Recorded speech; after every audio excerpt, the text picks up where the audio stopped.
When participants sign up for the Summer Institute, they should expect to do three things. The first is build a network of like-minded folks doing the work in the field with them. Two is really get into some of the conversations that we don't usually have time to have throughout the year. Oftentimes we're just busy. And then finally, there's an opportunity to learn.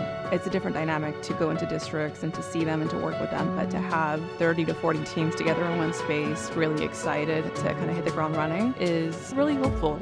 We've been attending for about 5 or 6 years, and there's always such a sense of excitement, a sense of hope, of inspiration when you're hearing the LMI practices and philosophies. Join me in welcoming to Santa Clara too.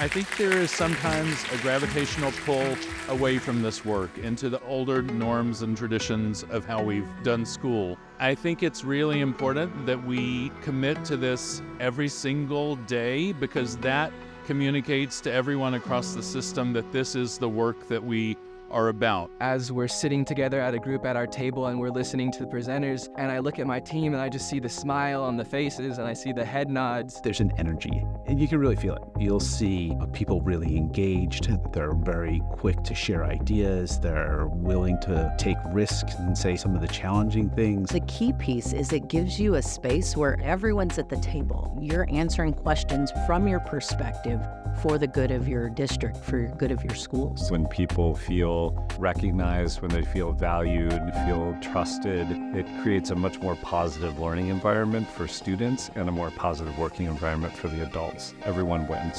And we can actually really just be upfront and be truthful with ourselves about where we are as far as a district and where we want to go.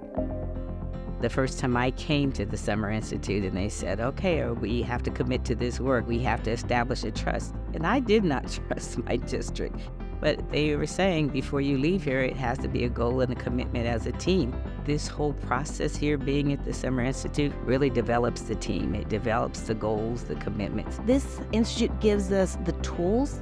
It gives us the framework. It provides guiding questions. The Institute creates the opportunity to take a step back, take a breath together, break bread together, learn some new things. I think it helps people both renew the relationships, but also get rejuvenated and get excited about continuing the partnership in the next year. LMI is the one conference that I will not miss every year. It is the conference that inspires our team members the most to dive into the work, to build these meaningful relationships. I am really committed to doing this work because I see the difference that this whole process has made in all of us in our district. And though we're all on different points of our journeys, we're all here for the same goal: better culture and climate for our staff, which will lead to better student achievement. At the end of the day, that is what should be driving this. And so the academic side of the house is an essential partner in the labor management partnership because we need to improve outcomes for all our students.